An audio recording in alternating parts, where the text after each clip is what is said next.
When I was 13, I learned a truth I wouldn't wish on anyone. Sometimes, the people meant to protect you are the ones who end up breaking you the most. Hi, my name is Louise Miller, but if you've been around long enough, you probably know me better as Grandma Lou. I'm 73 now, born in the quiet suburbs of Philadelphia, in a little town called Riverdale. Back in 1952, there's a story I've kept locked deep inside me for over 6 decades. Not even my children know. But today, I want to open that door not because it's easy, but because I believe there's someone out there who might need to hear it. So, if you're still watching, please leave a like on this video and consider subscribing to this channel. Your support, it gives me courage. Courage to speak words I've never dared say out loud. Because some wounds don't fade with time, they just grow quieter. And before we dive in, I want to say thank you. Truly. This week we reached 20,000 subscribers here on Tenacity Tales. And to a grandmother like me, that's no small thing. As a thank you, we're doing a $200 giveaway at the end of the month. To join, just make sure you're subscribed. Hit the bell. And comment below where you're watching from. You could be in Oregon, or Texas, maybe even somewhere far across the ocean. I want to know your name, your story, even if just a little. And if something in my story touches your heart, leave a little comment. Won't you? It tells me I'm not talking into silence. That somewhere out there, someone's listening. That's all I need to keep going. That's what Tenacity Tales means to me. A place where stories are heard and held. Now, let me take you back to Riverdale. It was 1965. And I was 13 years old. And that was the year everything changed. Back in 1965, we lived in a modest 3-bedroom house on the outskirts of Riverdale. It wasn't much, but to us, it was home. A creaky screen door that slammed in the summer, a tiny backyard with a crooked clothesline, the scent of fresh laundry clinging to the breeze.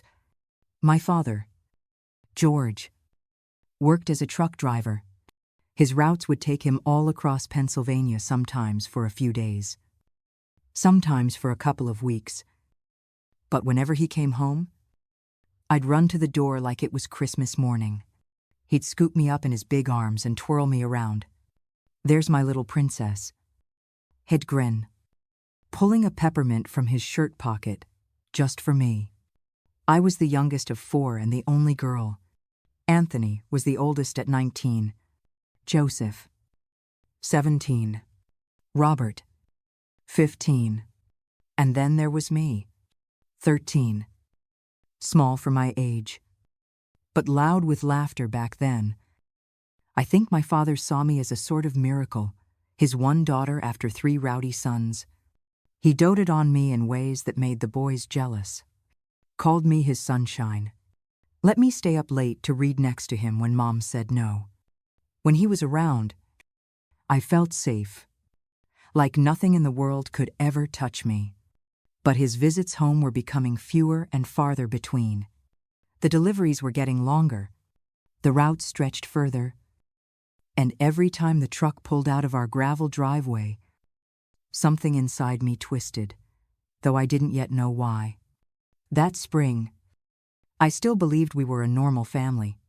A hard-working dad, a tired but gentle mom, 3 older brothers always roughhousing in the yard. But behind the kitchen door and down the hallway where no one looked, something darker was beginning to stir. It was a hot March afternoon in 1965. I remember because the air felt heavier than usual, like it was holding its breath. Mom had gone to deliver a batch of freshly pressed dresses to one of her wealthy clients, leaving me at home. You're in charge of the house, Louise, she said before closing the door. Ask your brothers if you need anything. I nodded. watching her disappear down the road. I was used to being alone. Or thought I was. That day, I was in the kitchen, rinsing the last few dishes from lunch. The window was open, and the wind carried in the scent of lilacs and motor oil. A normal afternoon until I felt a presence behind me. I turned, and there was Anthony. He stood too close. Not the way a brother usually does. His breath touched the back of my neck. "You're growing up," he murmured, his voice low and unfamiliar. "Becoming a young lady." I froze. Something in his tone made my stomach twist. I tried to move away, but he grabbed my wrist too tight, too firm. "What are you doing?" I asked, my voice small, cracking. "Let me go." "I'm washing dishes." Before he could answer, Joseph walked in. For a fleeting second, I felt relief. He'd stop it. I thought he'd tell Anthony to quit it. But then I saw the look on his face, a crooked smile that didn't belong on someone meant to protect me. And behind him, Robert. He leaned against the doorframe, arms crossed, silent, watching. That's when I knew. They weren't here by accident. This was something planned. "Mom won't be home till late," Joseph said calmly, like he was announcing dinner. "No one's gonna hear." What happened next is something I've buried and clawed away from for 60 years. But no matter how deep I hide it, my body never forgot. That afternoon, I stopped being a little girl. That afternoon, I learned what it means to be completely powerless. I stayed on the kitchen floor for what felt like forever. My body wouldn't listen to me. I couldn't move. I couldn't cry. It was like all the pieces of me, heart, soul, bones, had scattered into the tiles. I stared at the ceiling as if it might offer an explanation, as if any of this made sense.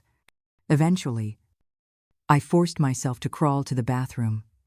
I locked the door and turned on the water. I didn't even wait for it to warm. I stepped in, fully clothed, and let the cold soak me.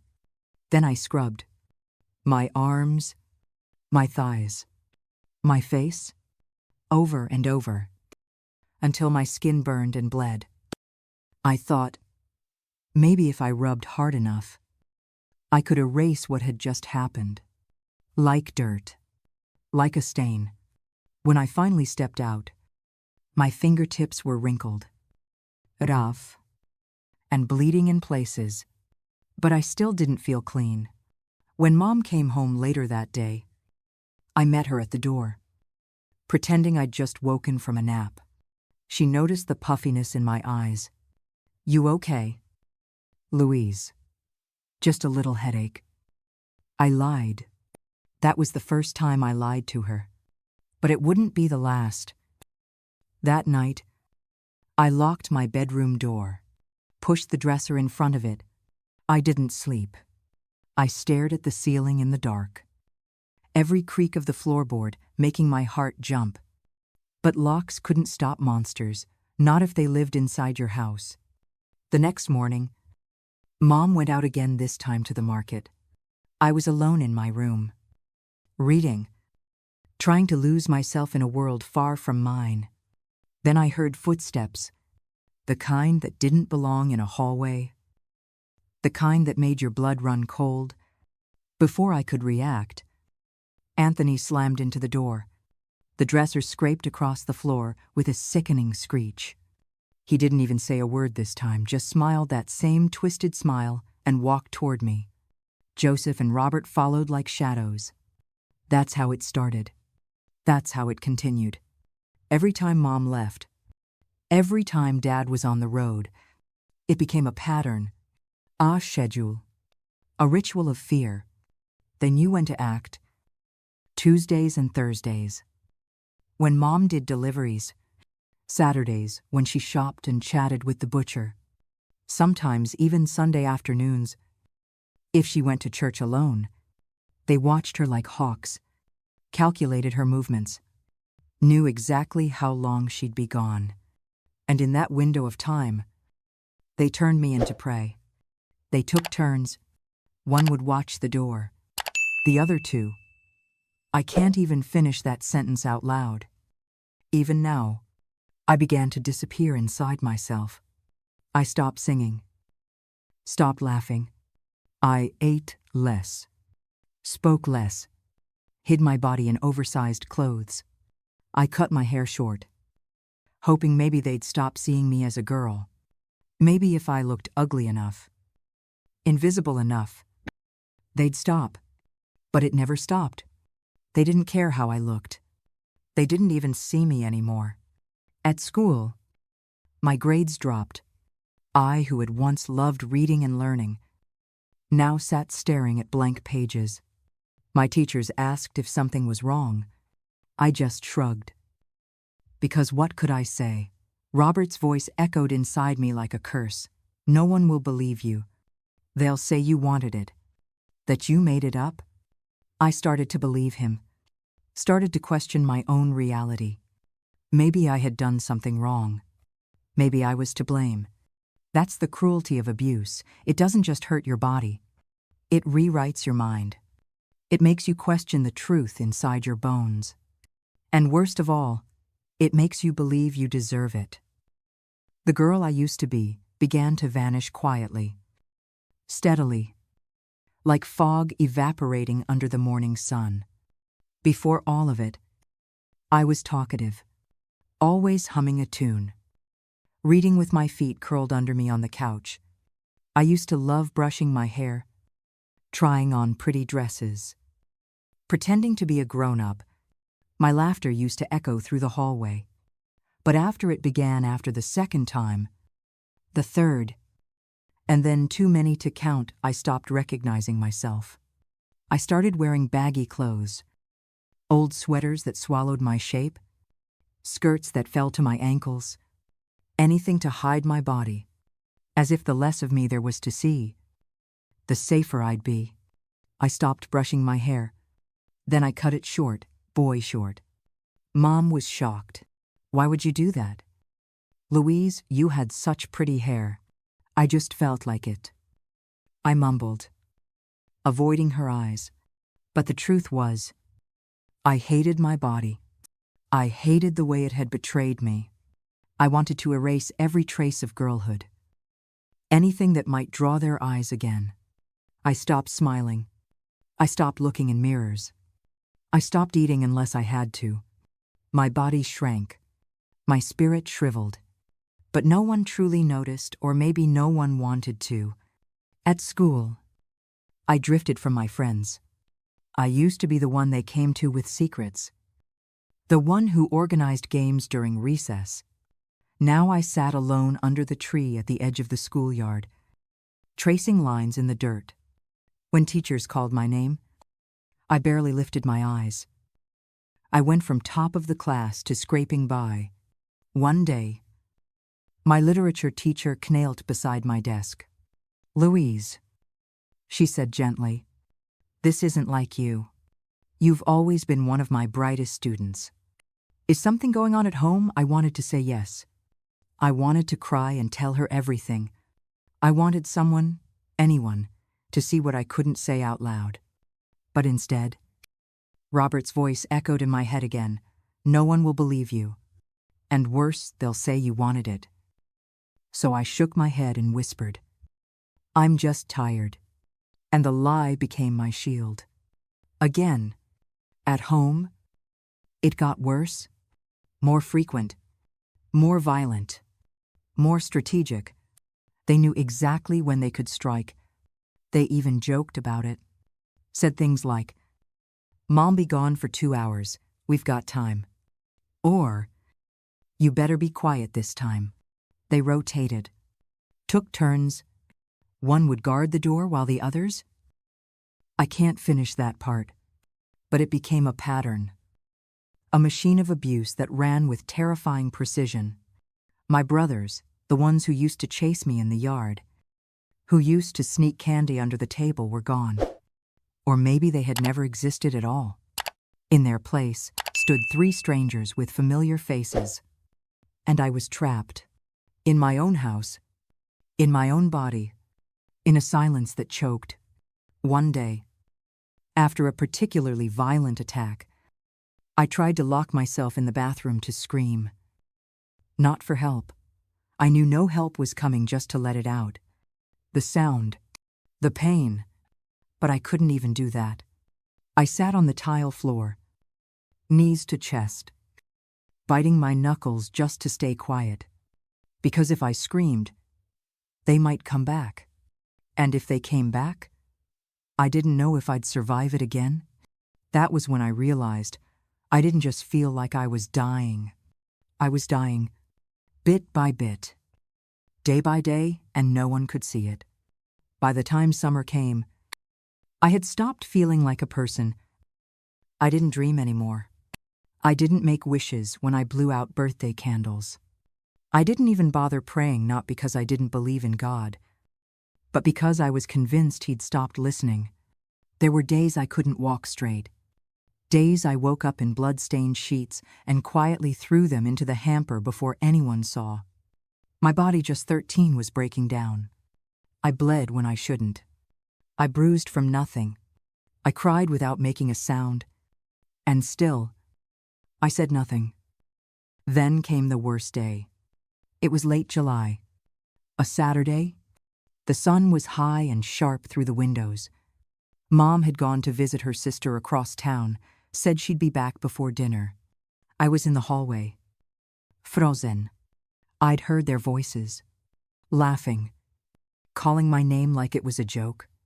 I knew what that tone meant. I didn't run. I didn't hide. I didn't have the strength.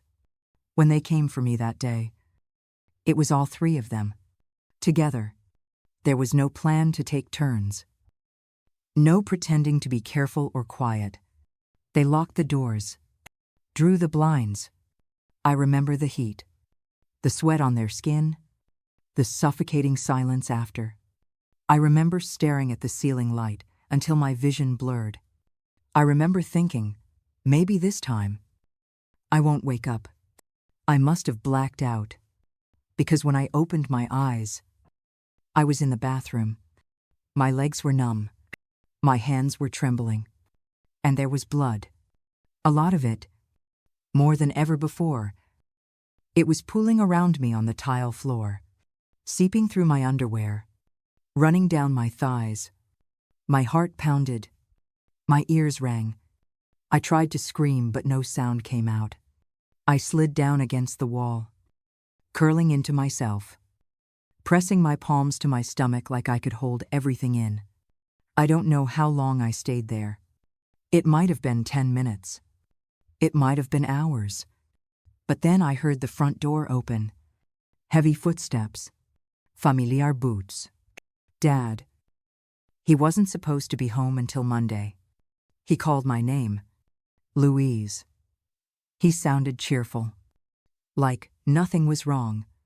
I tried to call back, tried to say something, but all I managed was a soft whimper, almost like a wounded animal. Seconds later, he was at the bathroom door.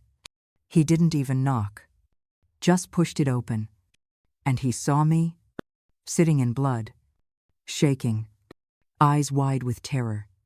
He dropped his bag and ran to me. "Sweetheart, what happened?" I opened my mouth, but no words came. Only tears. So many tears. That was the first time someone saw me, truly saw me. And the beginning of everything else. The ambulance came quickly. I remember the flashing red lights through half-closed eyes. The paramedics speaking gently, like they were afraid I might break. My father rode beside me in the back, holding my hand so tightly it hurt. But I didn't pull away. That pain, it grounded me, reminded me I was still here. At the hospital, everything moved fast. Lights, questions, cold instruments, soft hands. I drifted in and out, not knowing what was real anymore. A nurse stroked my hair, Someone else took my blood. A doctor asked questions I couldn't answer. Sweetheart, can you tell me what happened? I blinked. My throat was dry. I wanted to speak. I really did. But all that came out was silence. I stayed in that hospital bed for 3 days.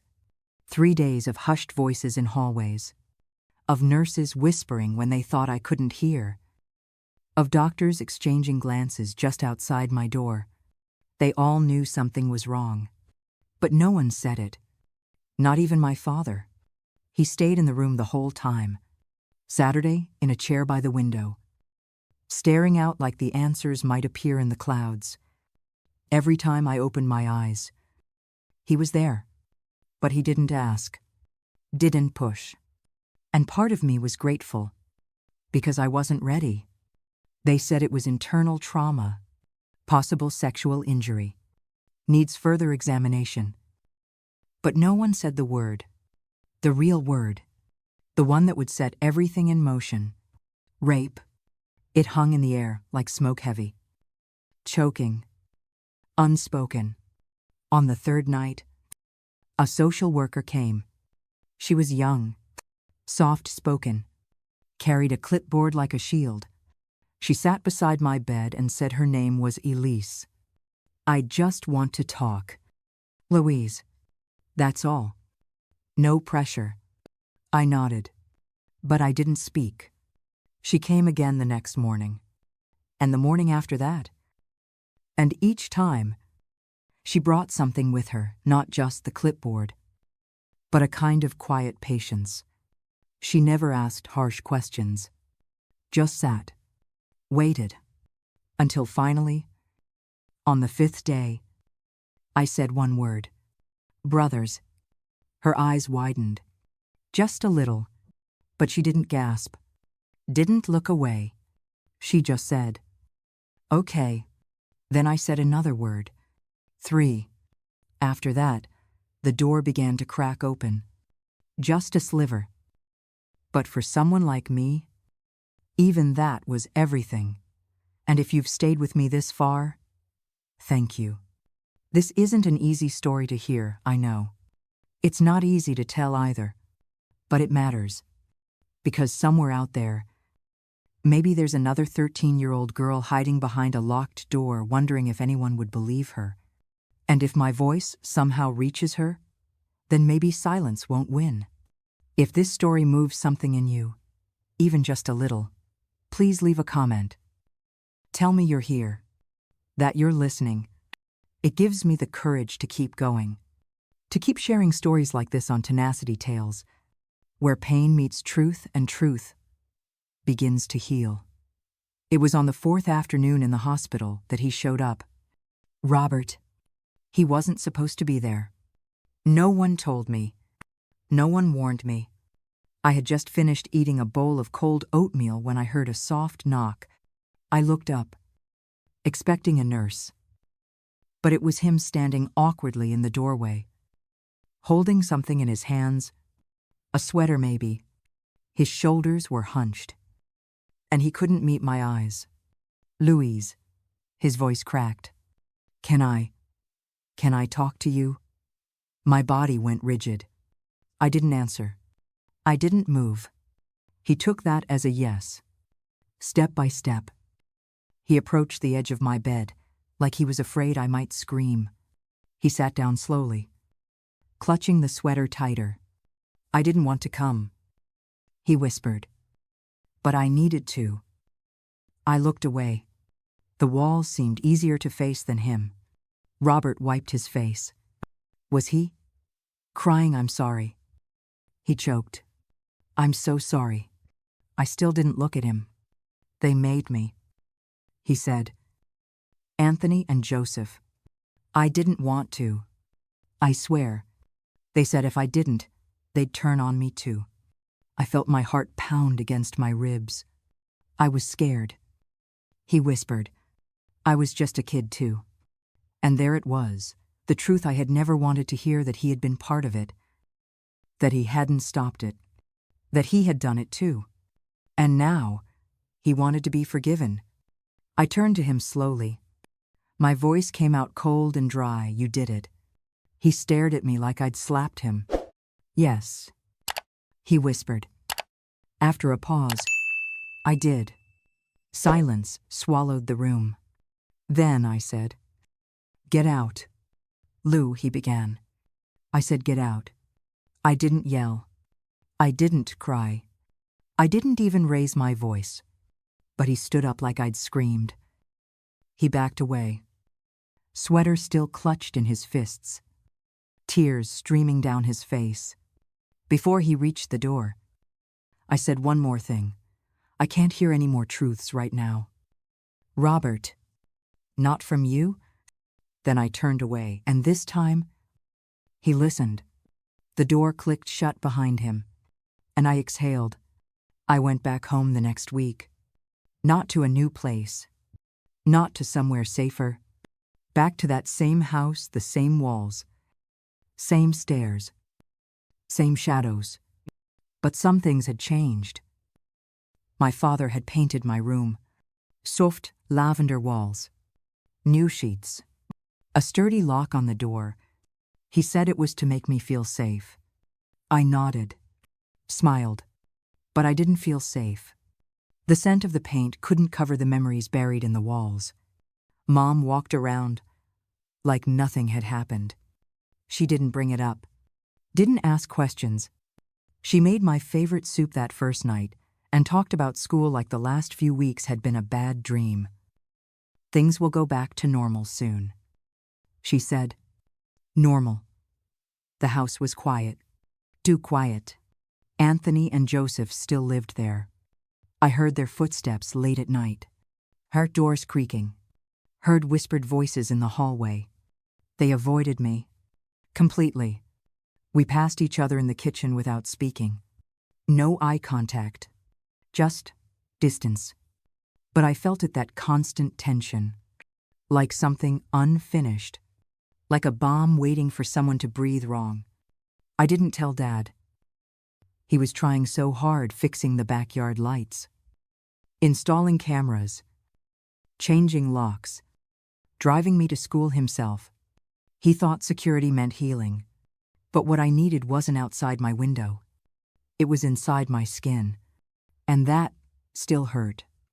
At night, I curled up with the blanket tucked to my chin, eyes wide open in the dark, listening to every click of a doorknob, to every creak in the hallway, waiting. Because I knew. Just because no one touched me now didn't mean the danger was gone. Sometimes, the worst part isn't what people do to you. It's the way they pretend afterward, like nothing ever happened. At first, Dad tried to pretend too. Not in the way Mom did, not with fake smiles and cheery voices, but in the way of a man clinging to a version of life he could still control. He cleaned. He fixed things. He busied himself with tasks. Replaced light bulbs that didn't need replacing. Rearranged the garage shelves 3 times in a week. Repainted the fence. Anything but ask questions. But that didn't last long. He started watching his sons more closely. The way Joseph avoided eye contact. The way Anthony locked his door when no one used to. The way both of them got quiet when Louise entered the room. Something was off. He felt it in his bones. One evening, Louise sat curled in her usual corner of the living room. Headphones on, but no music playing. Listening. Down the hall. Voix heureuse. It was Dad and Mom. You think I don't notice his voice was tight. But not shouting.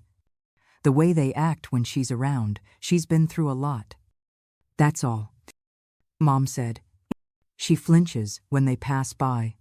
She barely sleeps. And they won't even look her in the eye. She's sensitive. No. She's scared. Silence. Then the chair scraped. You think something happened? Don't you? Mom's voice. Colder now. I don't know what to think. Dad admitted. But don't you feel it? Don't you see the way they shrink away when I ask about her? The way they get quiet like they're hiding something? Louise sat frozen. every muscle locked. I'm not saying anything for sure, he continued, but I'm not stupid either. Something happened, and I think you know it too. That's when Louise realized he was starting to see not everything, not yet, but enough. And maybe, just maybe, the truth wouldn't stay buried much longer. It happened in the hallway. Late. Quiet. Everyone else asleep or pretending to be. I was on my way back from the bathroom when I saw him. Anthony. He leaned against my bedroom door like he'd been waiting. When he saw me, he didn't move. Just stared. Then smiled. That smile. I'd seen it before. Cold. Crooked. The kind that knew power. I froze mid-step. He spoke low. Almost a whisper. You say one more word, and this whole house comes crashing down. I didn't answer. I couldn't. My throat felt like it had closed. He stepped closer. You think anyone will believe you after all this time closer? You're not the only one hurting. Louise. You think tearing the family apart will fix you? I took a breath. My legs were shaking, and for the first time, I said something back. Don't touch me. My voice wasn't loud, but it was steady, sharper than I'd ever heard it. Even I surprised myself. His smile faltered. What did you just say? I said, don't touch me. Don't talk to me. Stay away from me. Silence. Then a voice behind us. What's going on here, Dad? Standing at the end of the hall, half-shadowed, but fully awake. He'd heard everything. Anthony took a step back. Hands up. It's nothing. Go to your room. Dad said. Cold. Clipped. Anthony hesitated but obeyed. And me, I didn't move. I just stood there. Heart racing. Eyes burning. Because for the first time, someone saw it. Someone heard it. And someone believed it. He didn't say a word at first. Dad just walked me back into my room and closed the door behind us. There was no yelling. No pacing. He sat down on the edge of the bed and looked at me, not angry. Not shocked, just broken. Louise. He said quietly, I need you to tell me the truth. I opened my mouth, but nothing came out. My throat was dry. My chest tight. He waited. Hands clasped. Breathing steady. Like he was bracing for a storm. And finally, I said it. It was them. I whispered. He blinked. Who? Anthony. Joseph. I paused. Robert too. Dad didn't move. For a moment, he just stared ahead like he hadn't heard me. Then his whole body tensed like something snapped inside. What did they do? And that's when it all spilled out. Not in perfect order. Not even in full sentences. Just flashes. Rooms. Nights. Hands. I couldn't look at him while I spoke. I stared at the carpet. At the lines in the wall. Anywhere but his eyes. And when I finally stopped, breath ragged. Voice torn. The room was silent. Until the door flew open. It was Mom. Her face pale. Behind her, Joseph. Stiff and silent. What are you saying? She shouted. Her voice broke the air like glass. You're lying. You have to be. Dad stood up slowly. Calm. Cold. She's not lying, he said. She's confused. She be quiet. His voice sliced the room in half. Joseph stepped forward. Lips trembling. It wasn't like that. We didn't mean you did this. Dad's voice trembled now. All of you, Joseph didn't answer. The room fell into chaos. Mom crying. Joseph stammering. Dad gripping the windowsill like he might shatter it. I backed into the corner. I'd finally said the truth. And now, Everything was falling apart. But somehow that collapse felt like relief, because the truth was finally out, and there was no way to take it back. It started with a punch. No screaming, no warning. Just one solid punch from Dad to Anthony. Joseph had just stammered out another weak denial. Something like, "It wasn't what you think." When Anthony muttered from the hallway, "This is bullshit," Dad turned like lightning. And then his fist met Anthony's jaw with a sickening crack. Anthony crashed against the wall. Stunned, Mom screamed. Joseph froze. And Dad, he didn't stop. He lunged again. Years of rage, confusion, betrayal, all unleashed in seconds. "You touched her. You monsters. You touched my daughter." He was out of control. Hitting, pushing, grabbing. Anthony tried to fight back. But Dad was wild with fury. It wasn't a fight. It was judgment. Mom tried to pull him off, shouting, begging, but he shoved her aside, not even realizing what he was doing. Louise backed against the corner of the stairs, trembling. Everything was breaking. The house, the silence, the story they'd all been trying to hold together. Then, a neighbor's voice outside. Someone yelling. Footsteps. Mom ran to the door. 2 police officers burst in. "Get off him, sir, step back." Dad finally froze, breathing heavy, blood on his hands, his own face twisted in disbelief. Anthony lay groaning on the floor, a split lip and swelling eye. Joseph cowered behind the sofa. And Louise, she stepped forward, voice quiet, but clear. "I want to tell you everything," she told the officers. "I'm ready." They were taken that same night. All 3 of them. Anthony, Joseph, Robert. The officers didn't need much convincing. My voice didn't tremble when I spoke. Not anymore. I gave them everything. Names, dates, rooms. What was done. Who did what. How it began. They wrote it all down. And that was it. No more secrets. No more hiding. The next morning, the house felt like a shell. Still warm. Still standing. But hollow. Dad didn't speak.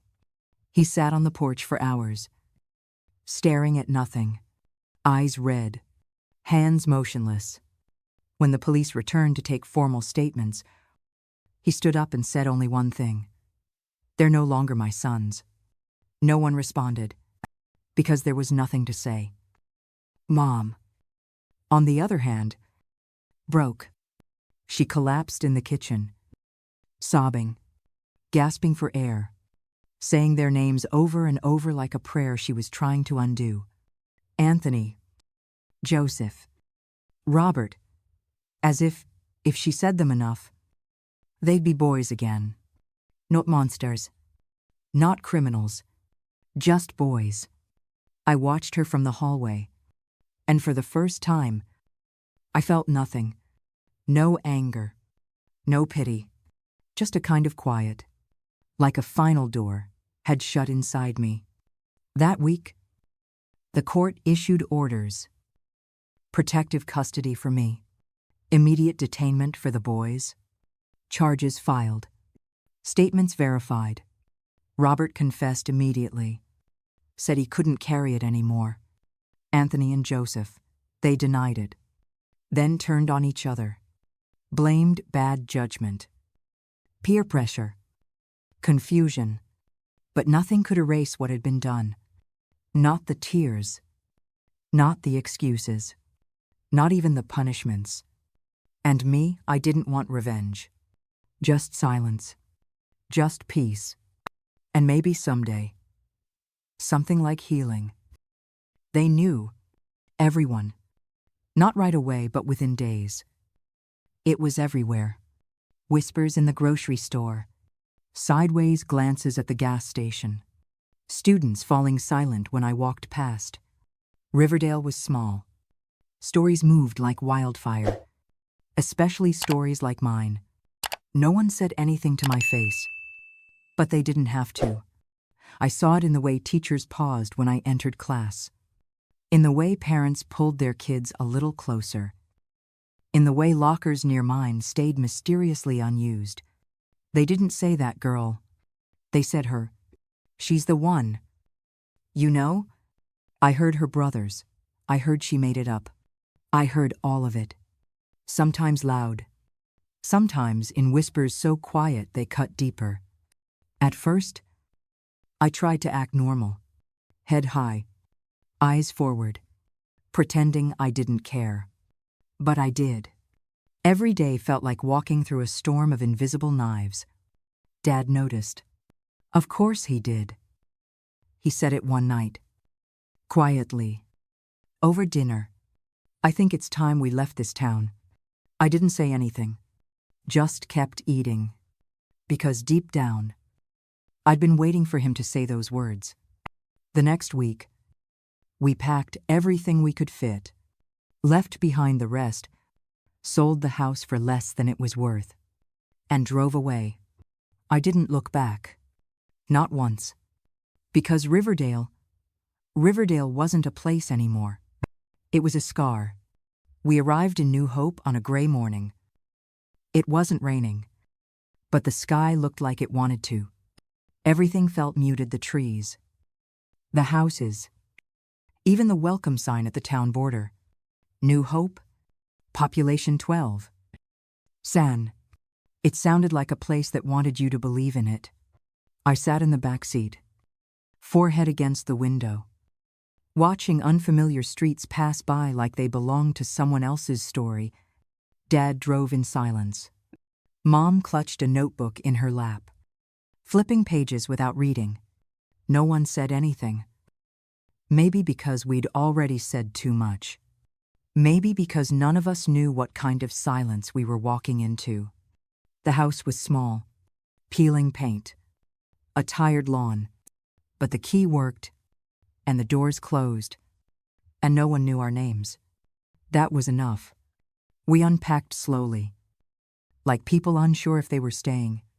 Boxes stacked in corners, plates left in newsprint for days. Mom tried to make it feel like home curtains. Candles. Cooking. Dad started fixing things again. The leaky tap. The squeaky floorboard, as if holding a hammer could keep the pieces of our lives together. I was enrolled at the local high school under a different name. Louise became Lena. A name without weight, without history. I kept my head down. Spoke only when asked. Saturday in the back. Ate alone. It was easier that way. No explanations. No stories. No pity. Everyone was polite. The librarian remembered my name. The girl at the front desk complimented my sweater. A boy in chemistry class offered me a pencil, but kindness felt like noise. Inside, I was still in that house, still in that hallway, still locked in that bedroom with memories that woke me up at 3 a.m. Gasping. I didn't cry anymore. I just waited for each day to end. New Hope was quieter. But that kind of quiet, it was like putting a lid on boiling water. The heat didn't leave. It just hid. And then, one afternoon, a letter. Plain envelope. No return address. But I knew that handwriting. I hadn't seen it in almost a year. Robert. I didn't open it right away. The envelope sat on my desk for 3 days. No return address. Just my name. Lena written in familiar handwriting that pulled something tight in my chest. At first, I thought about tearing it up. Then I thought about burning it. But I didn't. Instead, I let it sit there, staring at me, as if it was waiting for permission to exist. The third night, I couldn't sleep. The envelope glowed under the streetlight coming through my window. I got up, Saturday at the desk, and opened it. Just one page, folded twice, written by hand. His words weren't perfect. They weren't poetic. They were clumsy, messy, human. I don't expect forgiveness. I just wanted you to know that I remember. Every day, every night, I remember what we did to you. What I didn't stop.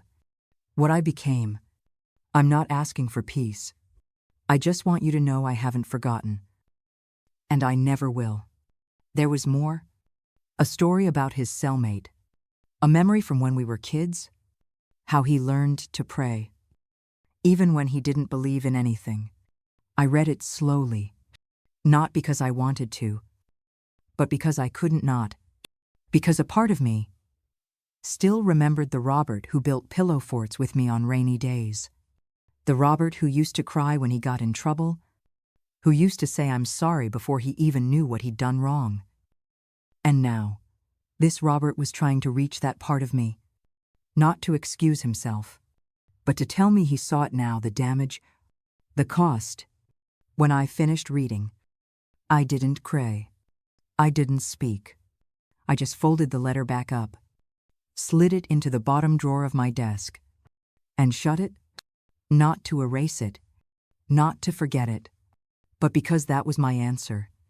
Not a word, not a scream, just silence, but silence that meant I know you wrote this, and I read it, and that's all, for now. It started with a pen. I had forgotten mine that day, too tired to care, too quiet to ask. I was sitting in the back of chemistry class, staring at the blank page in my notebook, when someone slid a pen across the desk toward me. Here, a girl said, soft, you can keep it. I looked up. She had short, messy curls and a nose ring. Her name tag said Martha. She smiled like it wasn't a big deal, like it wasn't the first time anyone had spoken to me all week. I mumbled a thank you, then went back to pretending I was invisible. But the next day, she sat beside me. Again. Do you get this part? She asked, pointing to the worksheet. I'm completely lost. She wasn't. I could tell, but she was trying not to scare me, trying not to push, just sitting there, existing beside me, like it was the most natural thing in the world. And somehow, it started to feel okay. Over the next few weeks, she didn't force anything. Sometimes she'd talk about music. Sometimes about her mom's terrible cooking. Sometimes she just sat and hummed while sketching in her notebook. I didn't say much back, but I listened, and I realized something. She never asked what had happened to me, never tried to fix me, never looked at me with that mix of pity and curiosity I'd grown used to. She just let me be. And that, somehow, was everything. One day, in the library, she passed me a tiny folded paper crane. No reason. No explanation. Just something to carry. She said. I kept it in my pocket for weeks. Sometimes, I held it during tests. Sometimes, on the walk home. Sometimes, when I couldn't sleep. It didn't fix anything, but it reminded me that maybe not everyone wants something from you. Some people just stay, gently, quietly, until you're ready to be seen again. It didn't happen all at once. No miracle. No music swelling in the background. Just small things. Like the way Dad started humming again while making coffee. Or how Mom bought a new tablecloth with bright yellow lemons on it. Or how dinner conversations, once full of silence, slowly grew into stories about weather, neighbors, even bad TV shows. They weren't trying to forget. They were trying to live. And somehow, I was too. Martha and I weren't best friends, but we sat together at lunch. I helped her with math. She made me laugh once. Just once. But it felt big. I had days where I didn't think about Riverdale. Days where the weight on my chest didn't press so hard. I still locked my door at night. Still flinched at sudden footsteps. Still carried that letter from Robert in my desk drawer. But something in me had shifted, not healed. Not forgiven, just shifted. And then, one evening, Dad came home with a thin envelope in his hands. He didn't say anything right away. Just placed it on the kitchen table. From the Department of Corrections. Mom's hand paused mid-stir. I picked it up. Inside a short notice. Robert would be released next month. No details. No requests. Just a fact. He was getting out. I stared at the paper. It felt cold in my hands. Like it had been written in stone. Mom sat down. Quiet. Pale. Dad rubbed the back of his neck and said, "We don't have to talk about it. We can just move on." But I couldn't. I took the paper to my room. Saturday with it for a long time. Not out of fear. Not even anger. Just something else. A weight I didn't recognize. That night, after hours of staring at the ceiling, I whispered, "I don't want to run anymore." The words didn't change the world. But they changed me. Freedom didn't feel like fireworks. It felt like keys. A simple ring of metal. Warm in my palm to a tiny apartment on the second floor of an old brick building near campus. The walls smelled like paint. The floor creaked with every step. But it was mine. My own. No locks double-checked by my father. No glances from my mother. No shadows of the past in every hallway. Just me. And silence. At first, I didn't know what to do with it. I'd wake up too early. Make coffee I didn't drink. Clean things that weren't dirty. Because stillness, real stillness, scared me more than the chaos ever did. But slowly, I filled the space with little things. A blanket I liked. A plant that almost died but didn't. Photos I took on a cheap film camera, buildings. Trees. My shoes on rainy sidewalks. Then one day, he showed up. Not in a grand moment, just Physics 102. John. He sat next to me because someone else had taken his usual seat. I remember the way he asked, "Do you mind, like I actually had a choice?" He didn't talk much, just nodded at my notebook. I saw I was ahead in notes. And said, "Mind if I copy?" I let him. Not because I wanted to impress him. Not even because I liked him yet. But because he didn't stare. Didn't pause. Didn't treat me like glass. That was the first gift he gave me normal. Over the weeks, we shared a few words. Then more. Then coffee after class. He never asked about my past. He talked about stars and how his mom used to sneak candy into movie theaters. He had a quiet laugh, a patient way of listening, and one day when I dropped a glass and it shattered, I froze. But he didn't move, didn't flinch, didn't ask, just waited until I could breathe again, and then helped me pick up the pieces. Not of the glass, of myself. It had been 6 months since I met John. 6 months of coffee, quiet walks, shared textbooks, and borrowed sweaters. 6 months of simple, patient companionship. And still I hadn't told him. Not the truth. Not the real truth. He didn't ask. Not once. He let me set the pace. He smiled when I disappeared for a week. Waited when I was quiet for too long. And yet, a part of me kept waiting for the moment when he'd leave. Because deep down, I still believed that if someone knew what had really happened to me, they'd run. But he didn't run. He stayed. And that made it harder and more necessary to tell him. I chose a quiet afternoon. It was raining. Soft and steady. tapping gently against the window of his apartment. We were curled up on the couch, my legs tucked under me, his hand resting on the blanket between us. I turned to him, and I said, "I need to tell you something." He looked at me. Not alarmed. Just ready. I took a breath, and I told him everything. Not just the facts, not just the headlines. I told him the weight of it, the shame, the guilt that wasn't mine, but still felt like it lived in my bones. The way my brothers used my silence as a shield. I told him about the hospital, the look in my father's eyes, the sound of the door lock clicking every night after I came home. I told him how long I kept pretending I was fine because being fine made people feel less uncomfortable. He didn't interrupt. Not once.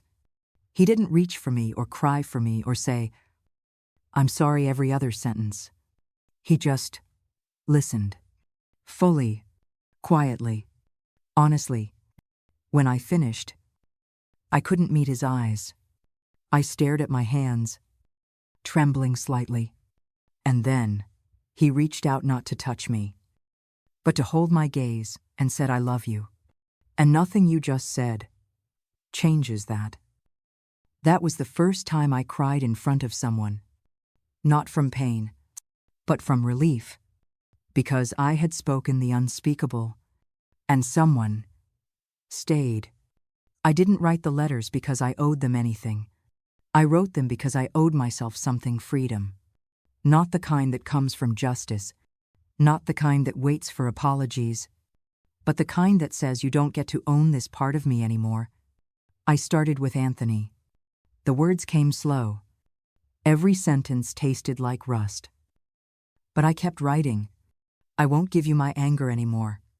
You fed off it for too long. This is the last thing I'll give you, the knowledge that I survived and you didn't break me." Then Joseph. You were the quiet one, the one who looked away. But silence is still a choice. And you chose it every single day. Last, Robert. His was the longest. Not softer, just more tangled. Because part of me remembered that letter. And the little boy who once held my hand when I was scared of thunder. I don't forgive you, but I see the part of you that regrets. And that is yours to carry. Not mina. I folded the letters, put them in envelopes. No return address. I walked alone to the mailbox at dusk.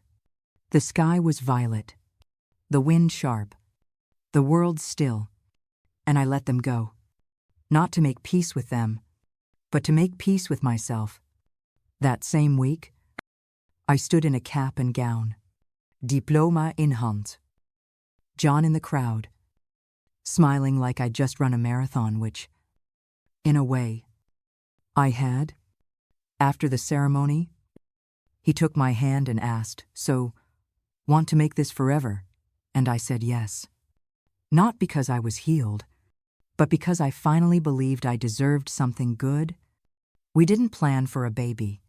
In fact, I had once been told it might not be possible. Too much trauma. Too much damage. That's what the doctors said. They were gentle, but their words landed like quiet bombs. Unlikely. Fragile. Uncertain. So when the test came back positive, I sat in the bathroom for 30 minutes, staring at the 2 pink lines, not crying, not breathing. John found me there. I didn't say a word. Just handed him the test, waited for the fear to rise in his eyes. But he didn't panic. He smiled, then knelt down and pressed his forehead to my stomach like it was sacred. And in that moment, something inside me shifted. Not healed, not yet, but realigned. I spent the first trimester holding my breath. Every ache felt like a warning. Every silence in my body felt like betrayal. But then came the first heartbeat. Fast, strong, alive. I cried in the doctor's office. Loud, unpretty sobs. Because for the first time in forever, My body was doing something beautiful. My belly grew. My fears shrank, not vanished, but softened.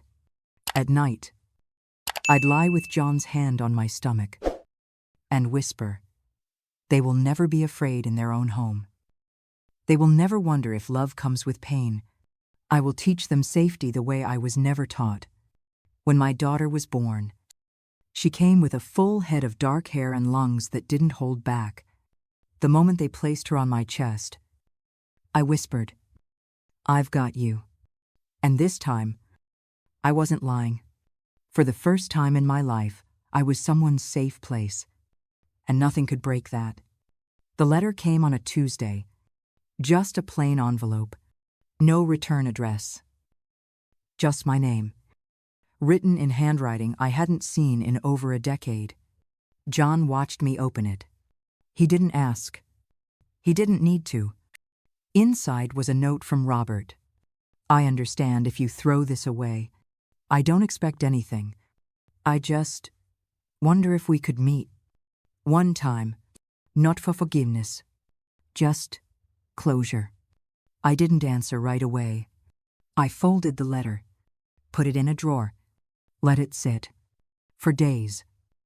I walked with the weight of it in my chest. Not fear. Not hope. Just the ache of something unfinished.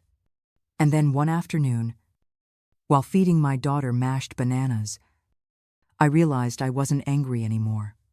I wasn't anything anymore. So I wrote back. 1 hour. In a public place.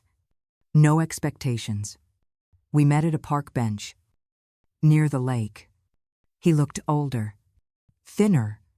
A man worn by time and consequence. He stood when he saw me. Didn't reach for a hug. Just nodded. We sat. For a long time. Neither of us spoke. Then finally, he whispered, "You look peaceful." I didn't answer that. Because peace had been fought for. Scraped together. Rebuilt from ashes. It wasn't something you looked. It was something you bled for. He said a few things after that. Apologies. Regrets. Memories I didn't want. I let him speak. When he finished, he looked at me like a child waiting for judgment. But I wasn't there to give it. So I said only this: "I'm happy. Truly. And nothing you say changes that." He nodded. Tears in his eyes. But he didn't beg. I stood. And before I left, I said, "This is goodbye. I hope you find something to live for." I already have. Then I walked away. Without shaking. Without looking back. That was the last time I saw him. And I never needed to again. They call me Grandma Lou now. Strange. Isn't it? That name once belonged to someone I never thought I'd become. But here I am. A porch. A cup of tea. A grandchild asleep inside with crumbs on her cheeks and stories still fresh on her breath. And me, sitting with the weight of memory, but not crushed by it anymore. People ask me sometimes, "How did you survive all that?" And I always smile. Not because it's funny, but because the answer isn't easy. And it shouldn't be. I didn't survive because I was strong. I became strong because I survived. There were days I didn't want to wake up. Nights I forgot how to breathe. Years I thought love would never find me. But somehow, step by step, breath by breath, I kept walking. And every scar on me, visible or not, became a part of the map that led me here. Not perfect, but whole. I'm not angry anymore. Not bitter. Just grateful. Grateful for the ones who stayed. Grateful for the chance to raise my daughter with gentleness. Grateful that my granddaughter will never have to guess what safety feels like. If you're listening to this, and your heart is aching, just know healing is not about erasing the pain. It's about becoming bigger than it. If this story sat quietly with you for a moment, then maybe healing has already begun. At Tenacity Tales. We don't tell stories to forget. We tell them to remember and to keep going. Gently. If this meant something to you, just a like, a comment, or a small subscribe is more than enough. Thank you for listening with your whole heart.